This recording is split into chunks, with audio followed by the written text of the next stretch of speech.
Like for example जैसे आपके पास ये मैट्रिक्स भी डायगोनल मैट्रिक्स है ए, इसी को अगर मैं फॉर्म बना लेती हूँ 0 0 0 0 0 0 0 0, क्योंकि यहाँ पे रिस्ट्रिक्शन होती है। एक यहाँ पे एक और चीज आप मेंशन कर सकते हैं, वो ज्यादा बेनिफिशियल आपके साथ हो जाएगा और एक्यूरेट आपका हो जाएगा। And A I J is not equal to 0 for at least 1 I equal to j। At least 1 के लिए नॉन जीरो होना चाहिए, ठीक है। बाकी सबके लिए हो जाए, कोई प्रॉब्लम नहीं है। यहाँ जीरो आ जाए कोई मसला नहीं है, यहाँ जीरो आ जाए कोई मसला नहीं है, लेकिन तीनों जीरो नहीं होने चाहिए। अगर तीनों जीरो हो जाए फिर तो ये नल मैट्रिक्स बन जाएगा ना। एटलीस्ट 1 नॉन जीरो होना चाहिए, ठीक है। आप इसको इस तरह से याद रख सकते हैं कि एक डायगोनल मैट्रिक्स एक ऐसा मैट्रिक्स होता है जिसकी डायगोनल में से, ठीक है, एटलीस्ट 1 नॉन जीरो होती है, बाकी बेशक सारी जीरो होते हैं। लेकिन एक ऐसा डायगोनल मैट्रिक्स जिसकी सारी की सारी नॉन जीरो हो, डायगोनल एंट्री सारी की सारी नॉन जीरो हो, वो आपके पास प्योर डायगोनल मैट्रिक्स हो, ठीक है। कौन सा मैट्रिक्स हुआ? वो आपके पास प्योर डायगोनल मैट्रिक्स हो, ठीक है। जिसको आप फर्दर मूव ऑन करके वो आपके पास प्योर डायगोनल मैट्रिक्स हो गया। और ऐसा डायगोनल मैट्रिक्स जिसकी सारी की सारी एंट्रीज, एक तो पहली बात है वो नॉन जीरो हो, ठीक है, दूसरा वो एक सेम नंबर, ठीक है, is the same one and the same non-zero number and all other elements are zero is called a scalar matrix। तो क्या है? स्केलर मैट्रिक्स है, क्योंकि उसके डायगोनल के अंदर क्या आ गया? स्केलर्स आ गई हैं। तो यहाँ से आपको पता चला एक स्केलर मैट्रिक्स जो होता है वो डायगोनल भी होता है, लेकिन हर डायगोनल स्केलर नहीं होता, बट नॉट कन्वर्स, ठीक है। But it does not imply scalar. आप इसकी एग्जांपल दे सकते हैं। अगेन वो एग्जांपल आप दे लें, ये दे लें simple C 1 0 0 0 0, it is a diagonal but not scalar. और एक्यूरेट आप देना चाहते हैं, ये दे लें 0 2 0 0 0 3, it is a diagonal but not scalar, क्योंकि हमने कहा स्केलर तब होगा जब डायगोनल में सेम एलिमेंट हो, ठीक है।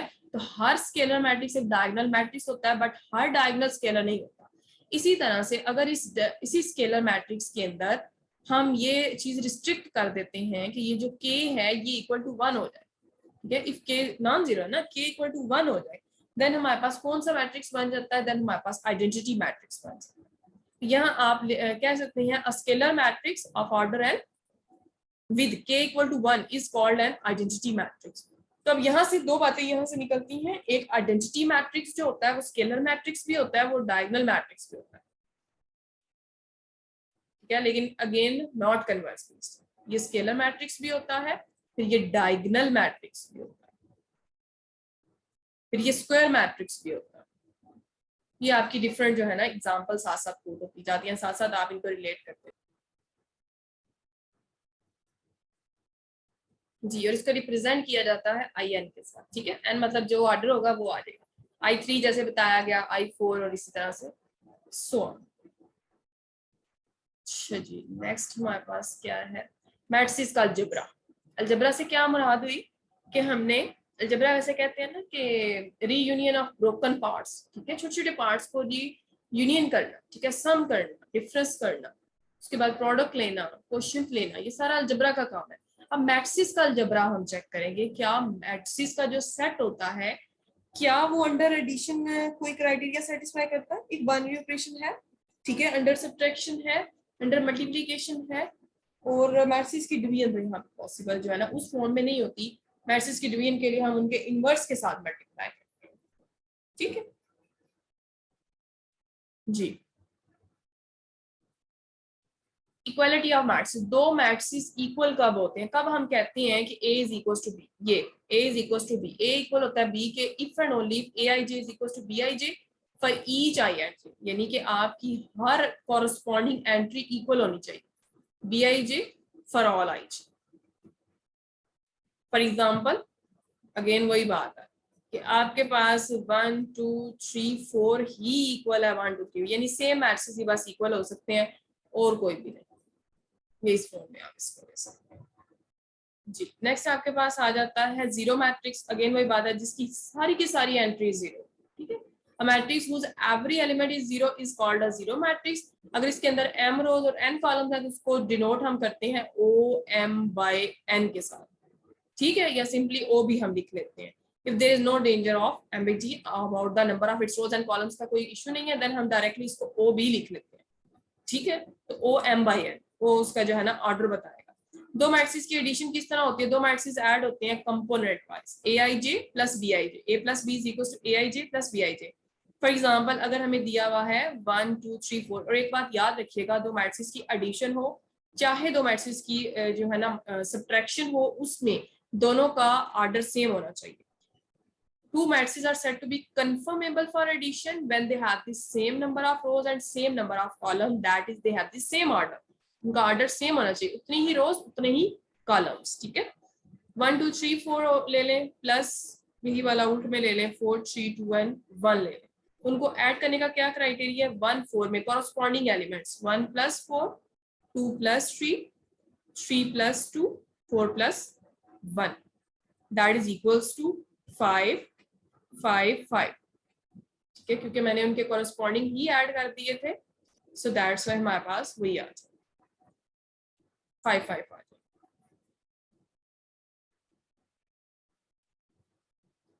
5 एंड 5, ठीक हो गया। तो इसकी एडिशन इसी तरह से सब्ट्रैक्शन भी क्या होती है, कंपोनेंट वाइज होती है, और उसके लिए भी कंफर्मेबल। दो मैट्रिसेस जो है ना सब्ट्रैक्शन के लिए कब कंफर्मेबल होते हैं, जब उनका ऑर्डर सेम हो, एम रोज और एन कॉलम्स उनकी सेम होनी चाहिए। अब additive inverse of a matrix, एक मैट्रिक्स का एडिटिव इनवर्स क्या होता है। अब आप देखिए एक मैट्रिक्स के अंदर क्या एंट्रीज पड़ी है, फील्ड की एंट्रीज पड़ी है, फील्ड के अंदर एडिटिव इनवर्स क्या होता है, नेगेटिव ऑफ अ नंबर, ठीक है, उसका नेगेटिव हो जाता है। तो मैट्रिक्स का नेगेटिव हमारे पास एडिटिव इनवर्स क्या होगा, उसकी सारी ऐसा मैट्रिक्स जिसकी सारी एंट्रीज नेगेटिव हो जाती हैं उन एंट्रीज का, ठीक है। देखिए एक m बाय n मैट्रिक्स लिया, उसके अंदर ए आई जे एलिमेंट्स है, माइनस ए किस तरह डिफाइन करेंगे, माइनस ए आई जे किसके एलिमेंट है, फील्ड के थे। फील्ड में अगर ए बिलोंग करता है फील्ड को, तो माइनस ए भी बिलोंग करता है फील्ड को, जो कि एडिटिव इनवर्स होता है, ठीक है। ये आपको याद होगा, ये एडिटिव इनवर्स है। और उसी फील्ड के अंदर अगर मल्टीप्लिकेटिव इनवर्स निकालना हो तो वो 1/a होता है, ठीक है। लेकिन यहाँ इनवर्स की बातें नहीं हो रही, मल्टीप्लिकेटिव इनवर्स की नहीं, एडिटिव इनवर्स। एडिटिव इनवर्स क्या होगा, माइनस ए आई जे, दस minus A is N M by N matrix, and by definition उन दोनों को ऐड कर देंगे, प्लस होंगे, प्लस होने का मतलब होता है कंपोनेंट वाइज, तो ए I J plus into minus A I जे या minus A I J plus ए, क्योंकि ये हमारे पास क्या है, एडिटिव इनवर्स ऑफ ए आ जाता है। नेक्स्ट आप देखेंगे कि यहाँ पे जो आइडेंटिटी मैट्रिक्स होता है वो दोनों साइड्स पे की तरफ से जो है ना ऐड हो जाता है और उसको बिल्कुल भी डिस्टर्ब नहीं करता, इसीलिए इसको आइडेंटिटी कहते हैं। It is identity matrix with respect to addition, O + A is equal to A + O that is equal to A। तो ऐसा मैट्रिक्स या ऐसी एंटिटी या ऐसा हमारे पास कोई भी नंबर जो किसी भी एलिमेंट में ऐड हो फ्रॉम आइदर साइड और उसको बिल्कुल भी डिस्टर्ब ना करे, उसको हम किसका नाम देते हैं, आइडेंटिटी का। तो मैट्रिक्स की आइडेंटिटी मिल गई हमें जी, आइडेंटिटी मैट्रिक्स, नल मैट्रिक्स हर मैट्रिक्स की एडिटिव आइडेंटिटी होती है। नाउ नेक्स्ट हम देखेंगे क्या इसके अंदर कोई जो है ना थ्योरम है हमारे पास। थ्योरम क्या कहता है कि associative law for matrix addition hold करता है, yes it holds, because under addition हम क्या करते हैं, कंपोनेंट वाइज एडिशन करते हैं। जब हम कंपोनेंट वाइज एडिशन करते हैं इसका मतलब है कि कंपोनेंट वाइज फील्ड के एलिमेंट है, for example a + b + c अगर मैं करती हूँ, ठीक है, ये किसके इक्वल आएगा, ए के अंदर कौन से एलिमेंट्स हैं, ए आई, बी के अंदर कौन से एलिमेंट्स हैं, बी आई, सी के अंदर कौन से एलिमेंट्स हैं, सी आई, दैट इज इक्वल टू, अब ये कौन से एलिमेंट्स आ गए, ये फील्ड के एलिमेंट्स आए। जब फील्ड के अंदर तो एसोसिएटिव लॉ होल्ड करता है, A I J plus B I J, field के अंदर एसोसिएटिव लॉ होल्ड करता है, तो मैं इधर की ब्रैकेट्स इधर कर देती हूँ, प्लस सी आई जे। अगेन इसको बैक ले जाएं, ये किस कौन सा ऐड हो रहा है, a + b ऐड हो रहा है और प्लस फिर c हो रहा है। So under addition, matrix addition जो होती है वो क्या होती है, एसोसिएटिव लॉ को सेटिस्फाई करती है। एक हमारे पास क्लोजर लॉ आ गया, फिर एसोसिएटिव लॉ आ गया, आइडेंटिटी लॉ आ गया, इनवर्स लॉ आ गया। इधर से पता चल गया कि जो सेट ऑफ मैट्रिसेस होते हैं एनी ऑर्डर के, वो अंडर एडिशन ग्रुप बनाते हैं। यहाँ से आपको एक कंक्लूजन ये मिल गया कि सेट ऑफ मैट्रिसेस क्या बनाते हैं, अंडर एडिशन एक ग्रुप बनाते हैं। इनफैक्ट ये हमारे पास क्या करते हैं, ये एक अबिलियन ग्रुप बनाते हैं, ये कम्यूट भी करते हैं, ठीक है। a + b इक्वल होता है b + a, अगेन वही कंडीशन है, मैं यहाँ सॉल्व करवा देती हूँ। a + b आपका b + a के इक्वल होता है। a अगर आपके पास कौन से मैट्रिक्स है, किसी भी ऑर्डर के, aij, ठीक है, b इक्वल है bij, ठीक है, m बाय n मैट्रिक्स। एक बात याद रखिएगा, ये आपके पास जो मैट्रिक्स होते हैं ये स्क्वायर भी होते हैं और ये रेक्टेंगुलर भी होती है, इसमें जरूरी नहीं है कि हमेशा स्क्वायर मैट्रिसेस हो, एडिशन रेक्टेंगुलर मैट्रिसेस की भी पॉसिबल होती है। a प्लस बी करें, a प्लस बी का मतलब है कि कंपोनेंट वाइज एडिशन आएगी, a I J plus B I J. मैं ये सिंपल लिख रही थी, ये इनको मैट्रिक्स फॉर्म में भी लेके जाना है, दैट इज इक्वल। अब ये फील्ड के एलिमेंट्स है, फील्ड के एलिमेंट्स को आपस में कम्यूट करते हैं, तो B I J plus A I J that is equal to B plus A. So commutative law hold करता है under addition for matrices. So matrices set of all m by n matrices over any field form an abelian group. वो क्या बनाते हैं, एक abelian group बनाते हैं आपके पास। नेक्स्ट आपके पास आ जाती है सब्ट्रैक्शन ऑफ मैट्रिसेस, दो मैट्रिसेस की सब्ट्रैक्शन आ जाती है। सब्ट्रैक्शन भी सेम उसी तरह से है कि आप जिस तरह से किसी एक मैट्रिक्स के अंदर उस दूसरे का एडिटिव इनवर्स ऐड कर, बात वही है। ये आपके पास कंक्लूजन दिया हुआ है, a माइनस बी को आप क्या लिख सकते हैं, a plus into minus B, और ये रूल आप अप्लाई कर चुके हैं, so it is a subtraction. Question ये अराइज होता है यहाँ पे, क्या अंडर सब्ट्रैक्शन मैट्रिसेस के जो कलेक्शन है क्या वो एक अबिलियन ग्रुप बनाती है या ग्रुप भी बनाती है कि नहीं बनाती? नो, ये नहीं बनाती है अबिलियन। ठीक है, क्यों नहीं बनाती? बिकॉज अंडर सब्ट्रैक्शन आप एसोसिएटिव लॉ आपका फील्ड में ही सेटिस्फाई नहीं करता। जब फील्ड में नहीं करता, मैट्रिसेस में कैसे करेगा? फॉर एग्जांपल आप देखें 1 2 और 3, तीन एलिमेंट्स आपने आर में से लिए, आर आपकी एक फील्ड है, इसमें करें 1 माइनस इंटू 2 माइनस 3 निकालें, ठीक है, और इस तरफ आप क्या करें 1 माइनस 2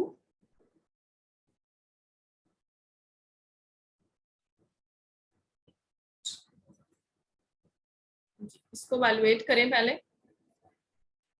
1 माइनस 2 माइनस 3 हमारे पास क्या है, -1, that is equal to 1 plus 1 2 आएगा।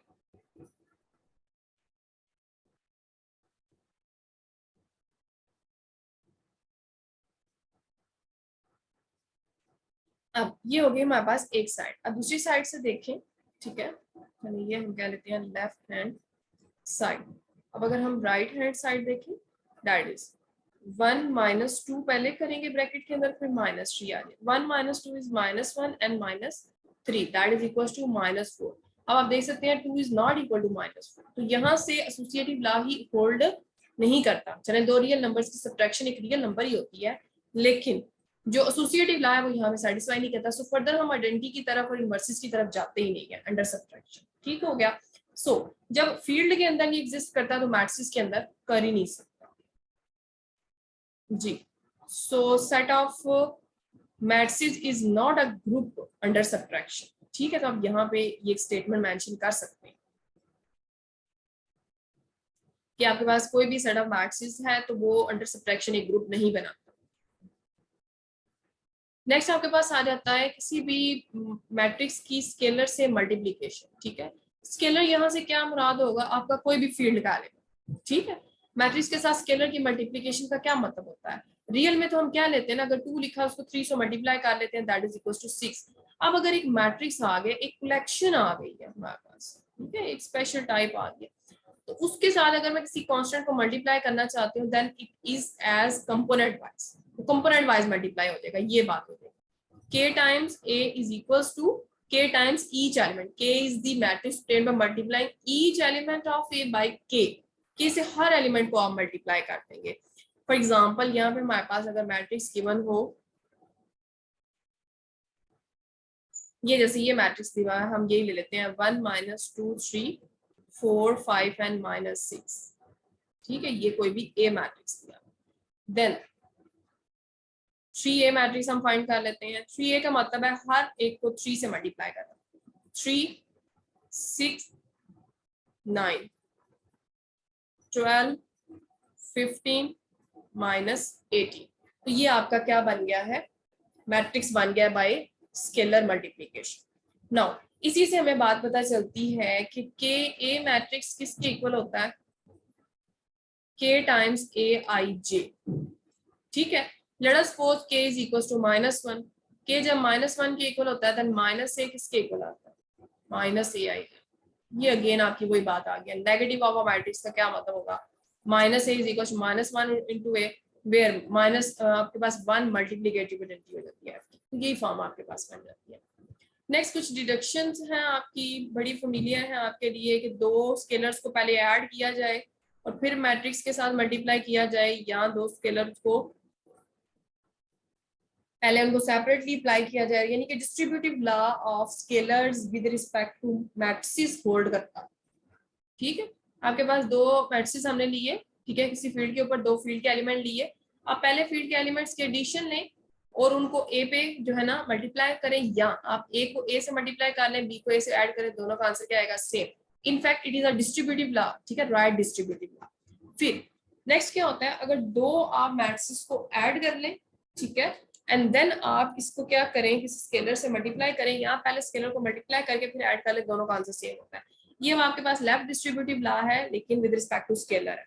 इसमें ये वाला लॉ आपका यहाँ से ऑब्वियसली सेटिस्फाई करता है। यहाँ से देखें, अभी हमने पढ़ा कि अंदर एडिशन मैट्रिसेस कम्यूट करते हैं, ये बन जाएगा B A plus A capital A that is equals to. अब हमने क्या देखा कि यहाँ पे हमारे पास क्या क्राइटेरिया है, B A plus A capital A है। यहाँ से आप क्या कर सकते हैं, इसको कॉमन ले सकते हैं, बी प्लस ए इंटू ए, तो वही आपका रिजल्ट यहाँ से भी डिडक्ट हो जाता है। A into A plus B किसके इक्वल होता है? A capital A plus A capital B.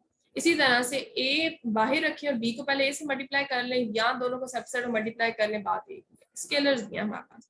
1 times matrix A किसके इक्वल होता है? ए के। ये बेसिकली बता रहे हैं कि फील्ड की जो आइडेंटिटी होती है अपने एलिमेंट के साथ, मल्टीप्लिकेटिव आइडेंटिटी होती है, अपने एलिमेंट्स के साथ तो बिहेवियर ऐसा रखती है कि उनको डिस्टर्ब नहीं करती। क्या वो मैट्रिक्स के साथ भी वही बिहेवियर रहेगी? द आंसर इज यस, कि स्केलर हमारे पास जो है ना, अगर आइडेंटिटी एलिमेंट हो फील्ड का, देन वो मैट्रिक्स को डिस्टर्ब नहीं करती। 1 times A is equals to A आ जाता है। ये आपके 4 रिजल्ट्स हैं जो इजीली कंसिडरेबल है, कोई इनमें मुश्किल बात नहीं जी। नेक्स्ट इनके जो है ना एक दो प्रूफ दिया और बाकी लेफ्ट है। नेक्स्ट आपका बड़ा इंपॉर्टेंट काम है मल्टीप्लिकेशन ऑफ मैट्रिक्स। अब एडिशन में तो आपने देखा था कि उनके नंबर ऑफ रोज के इक्वल होने चाहिए दोनों मैट्रिसेस के, और नंबर ऑफ कॉलम्स के इक्वल, यानी कि एक 2/3 का मैट्रिक्स सिर्फ और सिर्फ 2/3 के मैट्रिक्स में ही ऐड हो सकता है। ठीक है, लेकिन मल्टीप्लिकेशन के लिए ऐसा नहीं। ठीक है, मल्टीप्लिकेशन में क्या है कि एक के जो नंबर ऑफ कॉलम्स हैं वो दूसरे की नंबर ऑफ रोज के इक्वल होने चाहिए। लाइक आप देखें, ये एक m/n मैट्रिक्स दिया हुआ है। ए अगर आपके पास एक m/n मैट्रिक्स है, देन b को कंफर्मेबल बनाने के लिए, ठीक है, प्रोडक्ट के लिए आपको यहाँ n नहीं रखना पड़ेगा, यहाँ कुछ भी हो। ठीक है, ए की जो नंबर ऑफ ये वाला एंटी डायगोनल वाले सेम होने चाहिए। ठीक है, ये तो मेन डायगोनल होता है ना, एंटी डायगोनल वाली आपकी फॉर्म क्या होनी चाहिए? सेम होनी चाहिए, यानी number of columns in A is equals to number of columns in B, ये क्राइटेरिया होता है। एंड वो जो प्रोडक्ट मिलता है ए बी, वो कौन सा मैट्रिक्स होता है? ये डायगोनल वाला m/p, वो एक आपके पास कौन सा मैट्रिक्स बनता है? m/p मैट्रिक्स बन जाता है, ये आप देख सकते हैं।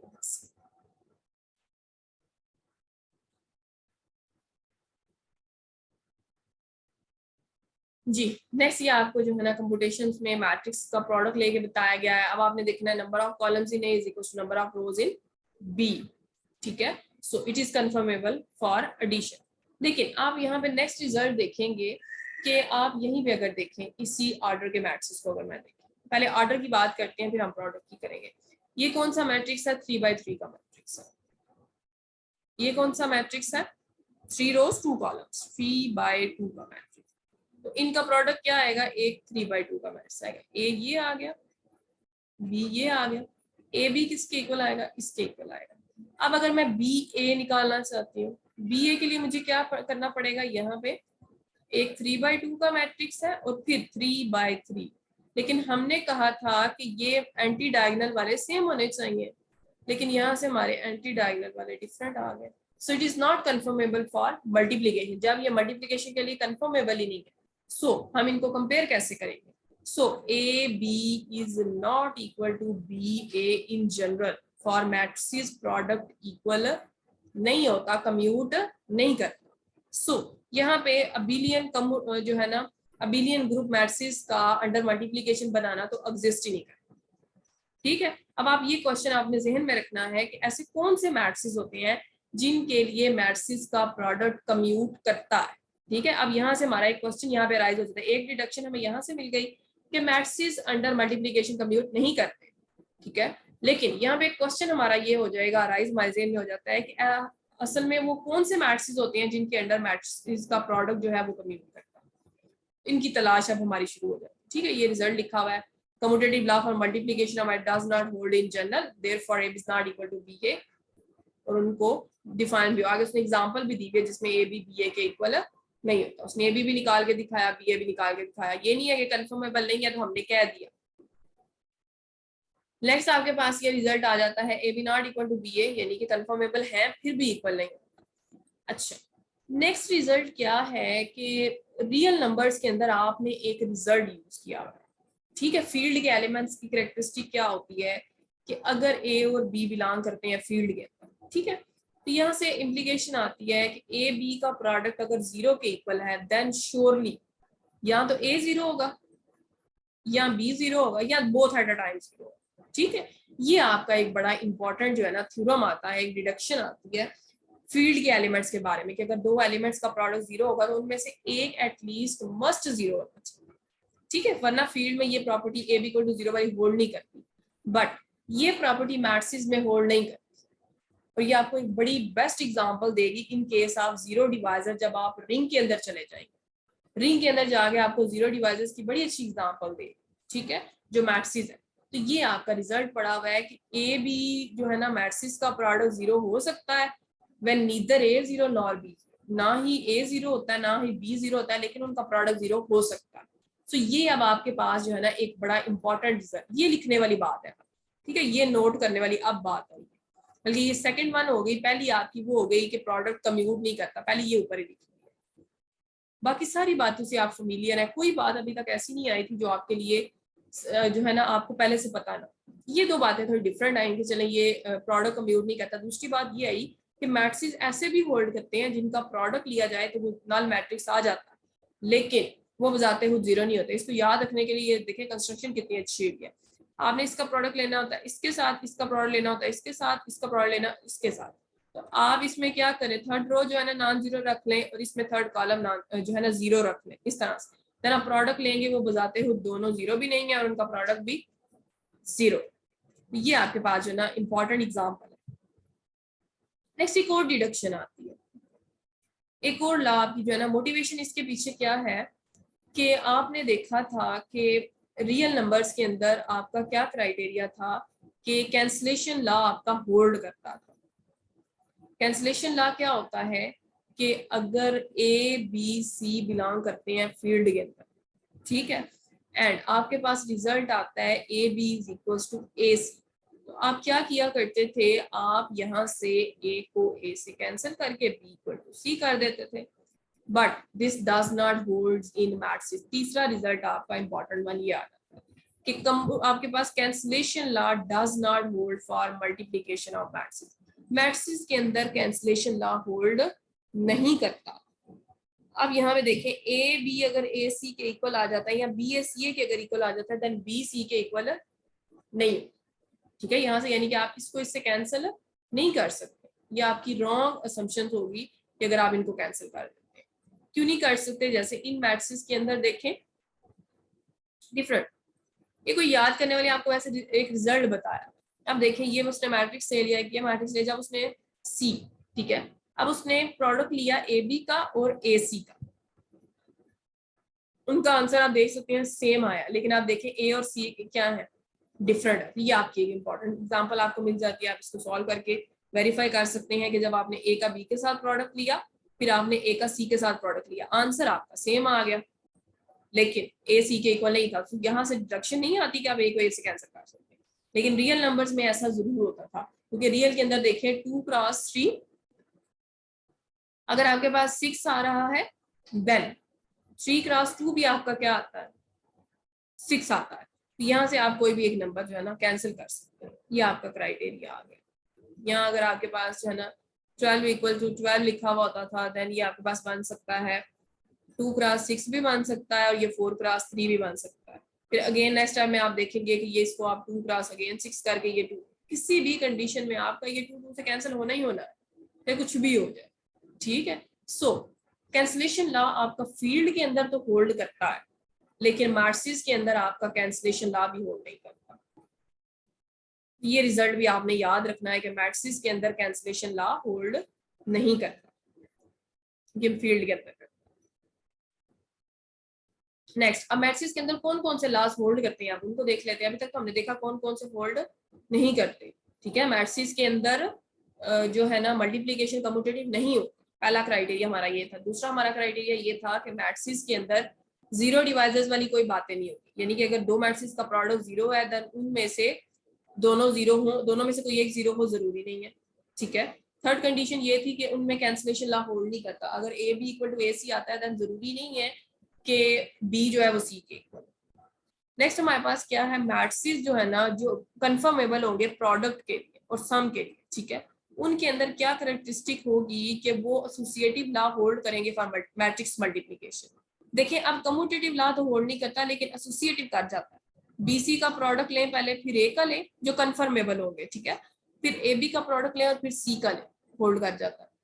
आप बी और सी को ऐड कर लें फिर ए को मल्टीप्लाई करें, या ए बी का प्रोडक्ट लेके ए सी का प्रोडक्ट लेके फिर आप ऐड कर लें तो भी आंसर सेम आएगा। यानी कि लेफ्ट डिस्ट्रीब्यूटिव लॉ होल्ड करता है, कैंसलेशन नहीं करता। लेफ्ट डिस्ट्रीब्यूटिव लॉ होल्ड करता है in the same way right distributive law भी इसके अंदर होल्ड करता है, ठीक है। फिर स्केलर मल्टीप्लीकेशन के लिहाज से ये जो है ना चेंजेबल है, के को ए बी के साथ मल्टीप्लाई करें या के ए को बी के साथ मल्टीप्लाई करें या ए को के बी के साथ मल्टीप्लाई करें तो ये आपका जो है ना सेम आंसर देगा। तो ये तीन आपके थ्योरम्स जो है ना आ जाते हैं फॉर मैट्रिक्स मल्टीप्लिकेशन। प्रूफ की हमें जरूरत नहीं है,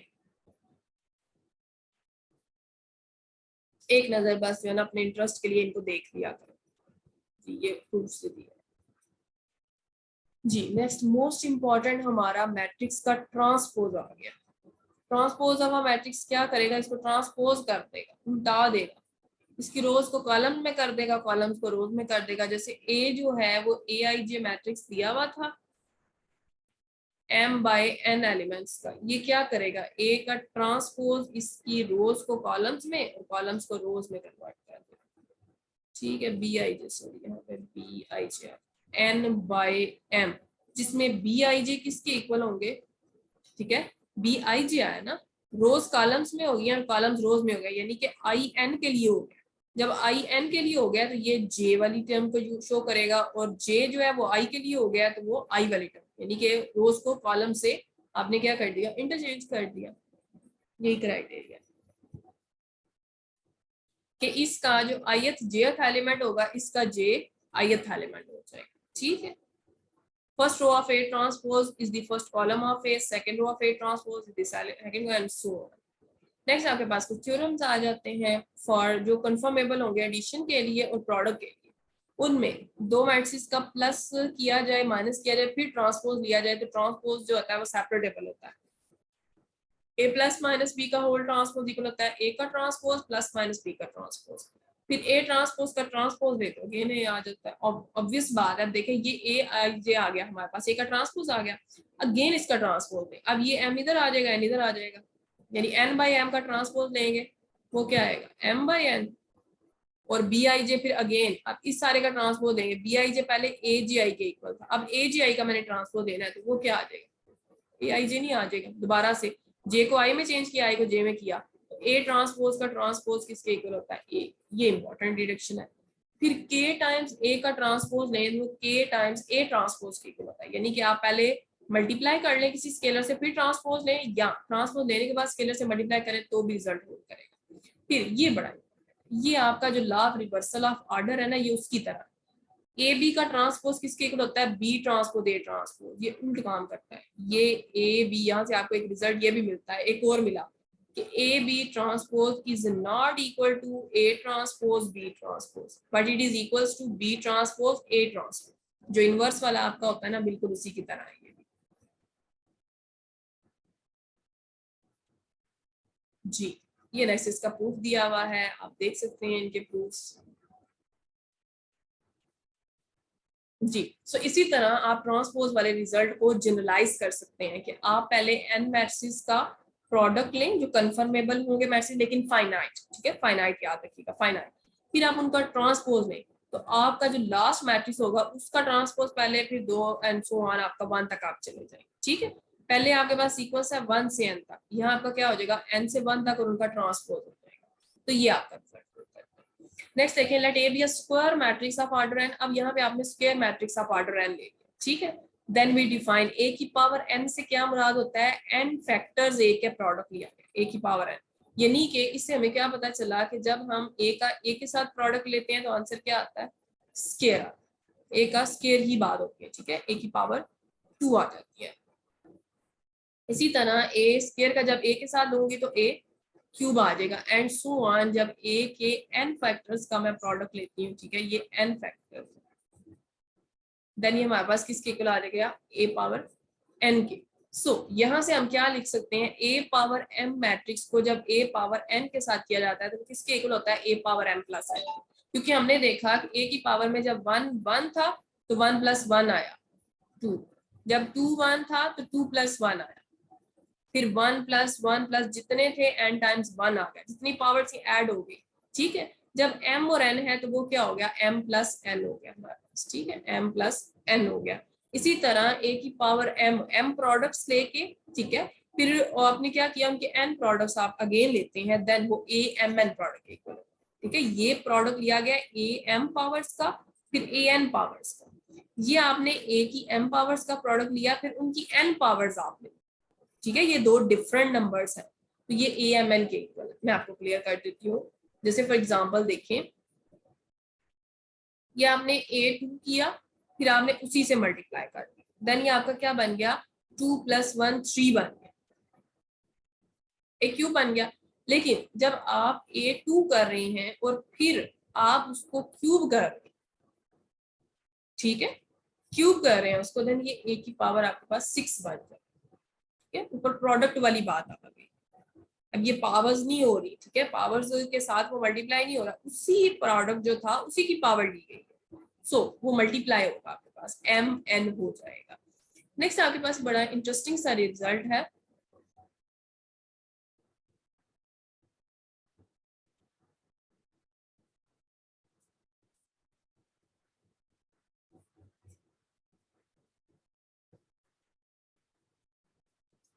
a नॉट यानी a की 0 पावर लें तो आइडेंटिटी मैट्रिक्स आ जाता है।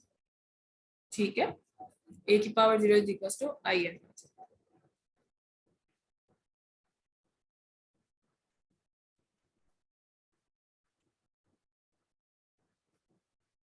क्या रिजल्ट है, ये वाला रिजल्ट यूज करेंगे, a पावर m किसके इक्वल होता है, a power m plus n के इक्वल होता है। ठीक है, let us take n equal to minus m। n और m पे तो कोई रिस्ट्रिक्शन नहीं है, अब ऑर्डर n है, m n कोई भी नेचर हमारे पास नंबर्स आ रहे हैं।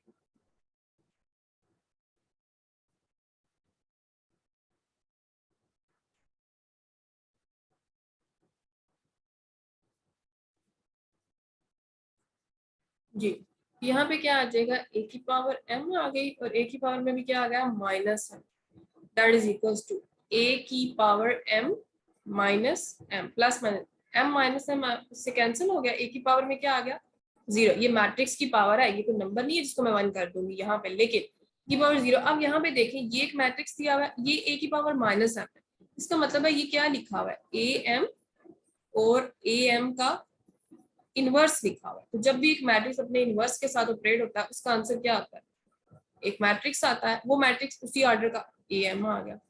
तो a पावर हमारे पास जो मैट्रिक्स की जो 0 पावर होती है वो एक आइडेंटिटी मैट्रिक्स होता है। जिस तरह हमने किया था ना, कांस्टेंट की पावर 0 किसके इक्वल होती है, आइडेंटिटी हमारे पास आइडेंटिटी नंबर के इक्वल होती है जो मल्टीप्लिकेटिव आइडेंटिटी है।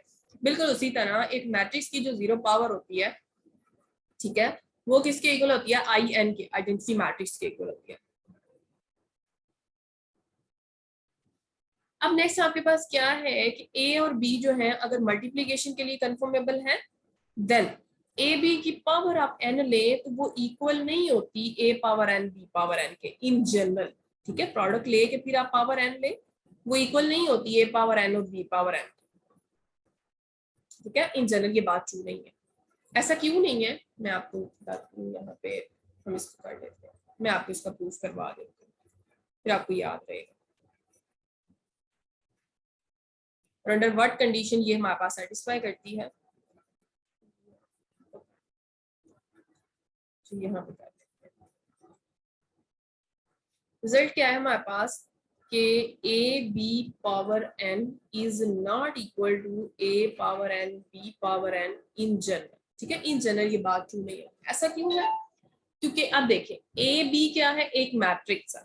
ए बी की पावर एन को हमने क्या लिखा था, A B so on A B, कितने थे, एन फैक्टर्स थे, यही लिखा था ना। रिजल्ट क्या है हमारे पास, ए पावर एन इक्वल होता है A dot A so on A N factors. ठीक हो गया, वही रिजल्ट मैंने यहाँ पे यूज किया। अब आप यहाँ पे देखें, अगर मैं इनको पेयरिंग में कर भी लूं, बी ए, इधर मेरे पास क्या बी ए मैंने कर लिया, यहाँ पे बी, आगे फिर ए आएगा, फिर बी ए, इस तरह से सो ऑन चलते चलते यहाँ पे कोई बी ए, तो यहाँ कोई बाहर बी रह जाएगा। ठीक है, लेकिन अब हमें पता है कि ए बी तो बी ए के इक्वल होता ही नहीं है। A B is not equal to B A in general. अगर तो ए बी बी ए के इक्वल होता तो मैं बी ए की जगह क्या पुट कर लेती, ठीक है, ये इसके इक्वल नहीं होता, so it is not equal to A power N and B power N, क्योंकि ए पावर एन और बी पावर एन किसके इक्वल होता है, ए की पावर एन लिखे A dot A so on A, B की उसी तरह से लिखे products B dot B so on B, ये भी एन फैक्टर्स हो गए, ये भी एन फैक्टर्स। ठीक है, लेकिन अगेन वही बात है, यहाँ पे ए बी आएगा, ये एन लेता है, ये एन लेता है, लेकिन यहाँ पे ये मिक्सअप हुए में, so these both are not equal. लेकिन if A B is equals to B A, अगर ए बी बी ए के इक्वल नहीं होता, यहाँ तक हमारा प्रूफ हो गया कि ये इक्वल नहीं होता। नाउ नेक्स्ट हमारा क्वेश्चन ये आता है, under what condition they hold. ठीक है, तो अगर ए बी बी ए के इक्वल आ जाता है, then A B whole power N किसके इक्वल आ जाएगा, ए बी ए की जगह क्या आ जाएगा, ए बी, इस बी ए की जगह क्या आ जाएगा, A B and so on, इस बी ए की जगह क्या आ जाएगा, ए बी एंड बी आ जाएगा। बिल्कुल उसी तरह नेक्स्ट स्टेप के अंदर ये ए और ए आ चुके हैं, फिर बी ए की जगह क्या आ जाएगा, ए बी, फिर बी ए जो आएंगे उनकी जगह क्या आ जाएगा, A B and so on. इसी तरह से हमारा सारा प्रोसीजर चलता जाएगा, और नेक्स्ट स्टेप में लास्ट पे जाके हमारे पास क्या रह जाएगा, यहाँ पे ए वाले फैक्टर्स रह जाएंगे, और इस साइड पे कौन से फैक्टर्स रह जाएंगे, बी वाले फैक्टर्स रह जाएंगे। ये एन फैक्टर्स है, वो भी एन फैक्टर्स। ठीक है, यही बात आपने करनी है। ठीक है, मैं इसको और मजीद आपको जो है ना क्लियर करने के लिए मैं इसको जरा ना शॉर्टकट में एन को वैल्यू दे कर लेते हैं, एन को हम 3 वैल्यू दे लेते हैं, then A B cube is equals to A B dot A. Now product क्या है, कंफर्मेबल है, इसको क्या करूंगी मैं, बी ए लिख सकती हूँ। ठीक है, इसको लिख लें, इसको लिख लें, यही बात है आपके पास। ये बी ए को और इस बी ए को जो है ना पेयरिंग कर देते हैं, बी ए किसके इक्वल आएगा, ए बी के, ये बी ए किसके इक्वल आएगा, ए बी के, और ये पड़ा हुआ। ठीक है, नेक्स्ट टाइम में आप बी ए, ये वाला पेयर होगा, ए बी ए किसके इक्वल होता है, ए बी के। तो ये देखिए अब आपके पास ये तीनों क्या हो चुके हैं, लगा, ये ए वाले 3 फैक्टर्स हो गए, ये बी वाले हो गए। ठीक है, 3 टर्म, जितने फैक्टर्स उतनी तादाद में, तो ये अब किसके इक्वल आते हैं, ए क्यूब एंड बी क्यूब। यही बात आपने प्रूफ करनी थी कि इन जनरल तो ये वाला रिजल्ट होल्ड नहीं करता, लेकिन अगर आपके ए बी और बी ए इक्वल हो जाए, यानी कम्यूट कर जाए, देन आपका ये रिजल्ट प्रूव कर जाए। यही रिजल्ट यहाँ पे लिखा हुआ था, ये देखिए, if a and b are conformable for multiplication, then ab is not equal to a power n b power n in general, but if ab is equals to ba, then this results holds a n and b n। ये बात याद रखिएगा, b power n is equals to a power n and b power n जी। Next बड़ा important जो है ना definition आ जाती है पीरियोडिक मैट्रिक्स। एक मैट्रिक्स पीरियोडिक कब होता है, ठीक है, एक मैट्रिक पीरियोडिक होता है। पीरियोडिक का मतलब होता है किसी भी चीज का अपनी वैल्यू को रिवाइज करना, रिपीट करना। ठीक है, रिपीट करने का क्या मतलब है, एक सबसे पहले इसको एक स्क्वायर मैट्रिक्स होना चाहिए। ठीक है, अच्छा यहाँ एक क्वेश्चन है, जैसे ऊपर भी मैंने करवाया, इसमें इन्होंने स्क्वायर मैट्रिक्स ही क्यों लिया, इसका आंसर आपने खुद सोचना। ठीक है, ए मैट्रिक्स था, उसका आपने आंसर स्क्वायर ही क्यों लिया, क्योंकि मल्टीप्लिकेशन के लिए जरूरी नहीं होता कि हम स्क्वायर ही मैट्रिक्स लें, लेकिन इसके अंदर स्क्वायर क्यों ले रहे हैं, यहाँ भी स्क्वायर मैट्रिक्स ले रहे हैं, क्यों ले रहे हैं, का आंसर आपने मुझे जो है ना लेक्चर सुनने के बाद बताना जी। एक ऐसा स्क्वायर मैट्रिक्स जिसकी कोई हम ये पावर ले, उसको k+1 टाइम्स मल्टीप्लाई किया जाए और आंसर a आए, ठीक है, यानी कि उसको प्रोडक्ट लिया सो ऑन, प्रोडक्ट लिया k+1 टाइम्स, ठीक है, देन अगर उसका आंसर अगेन a आ गया, देन k जो है उसका पीरियड, ठीक है, for being least positive integer.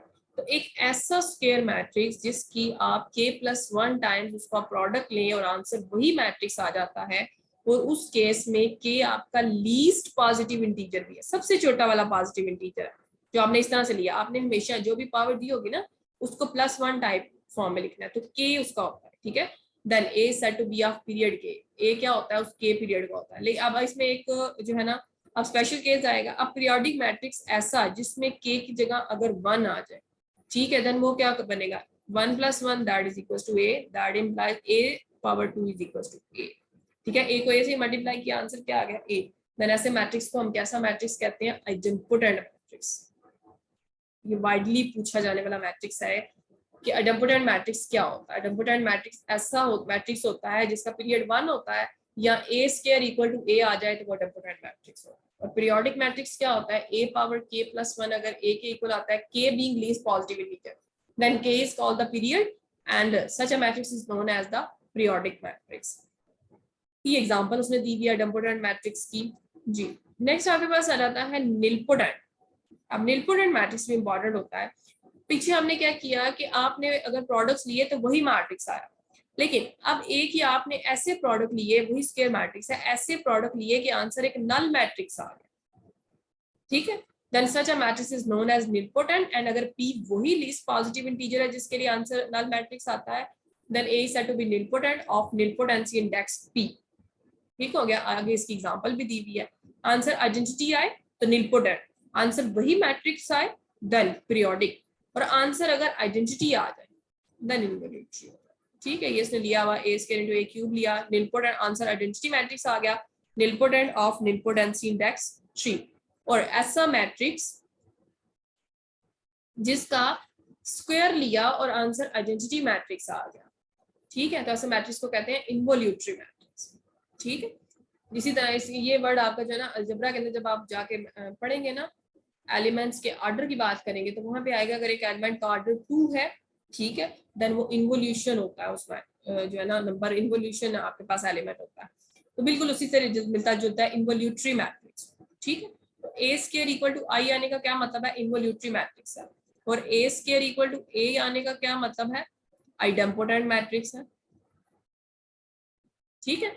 और अगर a² equal to null matrix आ जाए देन ये क्या होगा, निलपोटेंट होगा, ठीक है, nilpotent of nilpotency index 2।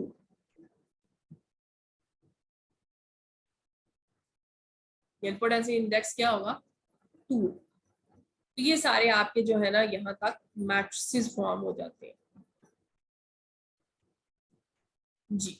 Involutory matrix आपका जिसमें स्क्वायर इक्वल टू आइडेंटिटी आ गया, उसने मैट्रिक्स दिया हुआ है जिसका स्क्वायर लें तो आंसर क्या आ जाता है, एक आइडेंटिटी मैट्रिक्स आ जाता है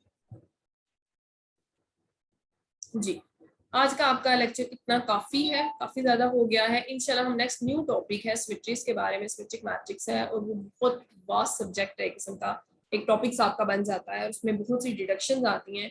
इंशाल्लाह इसको हम नेक्स्ट लेक्चर में कवर करेंगे। अभी आप इसको कर लें और इससे रिलेटेड जो है ना क्वेश्चंस एक्सरसाइज में मैं आपको मार्क करवा देती हूँ और आप उनको कर लें।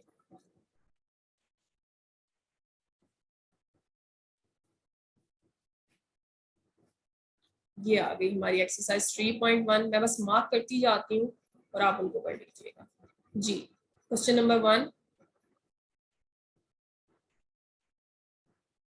क्वेश्चन नंबर 2 भी हो जाएगा आपका,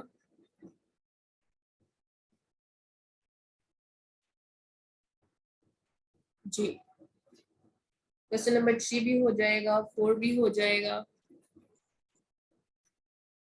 5 में बड़ा अच्छा रिजल्ट पड़ा हुआ है आपका कि मैट्रिक्स का के अंदर ये स्क्वायर वाली बात भी नहीं पाई जाती, उनका स्क्वायर भी ओपन नहीं होता, यानी इनमें ये वाला अलजेब्रा भी नहीं पाया जाता, ठीक है, यानी इनके ये फॉर्मूलाज भी होल्ड नहीं करते। फिर आएगा क्वेश्चन के अंदर व्हाट कंडीशन दे होल्ड ये सारे लास्ट क्यों होल्ड नहीं कर रहे? बिकॉज ए भी बी ए के इक्वल नहीं होता। अगर ये कंप्यूट कर जाए तो होल्ड कर जाते हैं, अदरवाइज नहीं करते।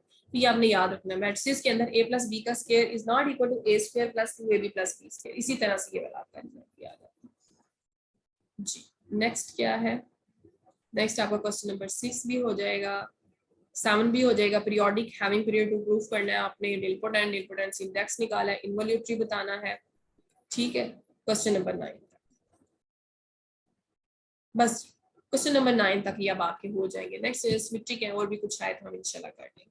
इधर तक आपका जो है ना क्वेश्चन हो जाएंगे, आप इनकी प्रैक्टिस कर लें और अच्छे से इनको रेडी कर लें, ज़हन नशीन कर लें कि किन मैथ्स का क्या रिलेशनशिप है। Thank you very much.